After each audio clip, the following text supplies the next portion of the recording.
Item ಯಾವುದೇ ಇರಲಿ try ಮಾಡಿ ಆಚಿ ಚಿಕನ್ ಮಸಾಲಾ. ಆಚಿ ಚಿಕನ್ ಮಸಾಲಾ. ಮಧ್ಯಪ್ರಾಚ್ಯ ಯುದ್ಧದಲ್ಲಿ ಟ್ರಂಪ್ಗೆ ಹಿನ್ನಡೆ. ಇರಾನ್ ವಿರುದ್ಧದ ಯುದ್ಧವನ್ನ ಬೆಂಬಲಿಸಲ್ಲ.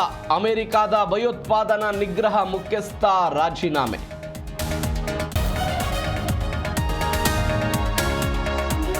ಯುದ್ಧದಲ್ಲಿ ಸಂಧಾನದ ಮಾತೇ ಇಲ್ಲ. ಅಮೆರಿಕ ಇಸ್ರೇಲ್ ಇರಾನ್ಗೆ ಶರಣಾಗಬೇಕು. ಇರಾನ್ ಸರ್ವೋಚ್ಚ ನಾಯಕ ಮುಜ್ತಬಾ ಖಮೇನಿ ಎಚ್ಚರಿಕೆ.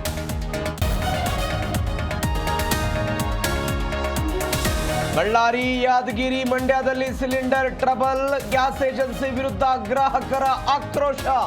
ಅತ್ತ ಎಲ್ಪಿಜಿ ಹೊತ್ತು ಬಂದ ನಂದಾದೇವಿ ಹಡಗು. ಸಂಪುಟ ಪುನರ್ರಚನೆಗೆ ಹೆಚ್ಚಿದ ಒತ್ತಡ. ಹಿರಿಯ ಕಿರಿಯ ಶಾಸಕರ ನಡುವೆ ಜಿದ್ದಾದಿದ್ದಿ. ಸೀನಿಯರ್ ಶಾಸಕರ ಡಿನ್ನರ್ ಮೀಟಿಂಗ್ ಬೆನ್ನಲ್ಲೇ ಜೂನಿಯರ್ಗಳಿಂದಲೂ ಸಭೆ. ಇಂದಿನಿಂದ ಎಸ್ಎಸ್ಎಲ್ಸಿ ಪರೀಕ್ಷೆ ಆರಂಭ. ಎಕ್ಸಾಮ್ ಬರೆಯಲು 9 ಲಕ್ಷ ಮಂದಿ ನೋಂದಣಿ. ಪರೀಕ್ಷಾ ಕೇಂದ್ರಗಳ ಸುತ್ತ 200 ಮೀಟರ್ ನಿಷೇಧಾಜ್ಞೆ.